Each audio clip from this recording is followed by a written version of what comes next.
కాశీ వెళ్ళలేకపోతే, ఏ కారణం చేతనైనా కాశీ వెళ్ళలేకపోతానన్న వాడి కోరిక తీరడానికి ఏదైనా మార్గం ఉందా అని అడిగితే, కాశీ తప్పకుండా దర్శనం చేసి తీరవలసిన క్షేత్రం.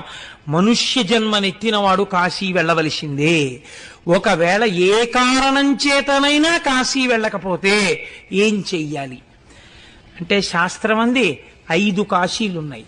ఈ 5 కాశీలలో కనీసం ఏదో ఒక కాశీకి వెళ్ళాలి.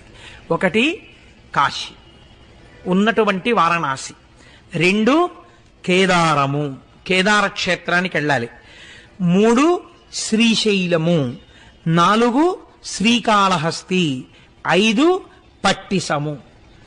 మనం ఆ పట్టిసం అన్న తీర్థం మనకి దగ్గరలోనే ఉంది. అక్కడ వీరభద్రుడు దక్షయజ్ఞ ధ్వంసం చేసేసిన తరువాత దేవతలందరినీ తెగటార్చినటువంటి నెత్తుటితో కూడిన ఖడ్గాన్ని ఆ పట్టిసం దగ్గర ఉన్నటువంటి నదిలో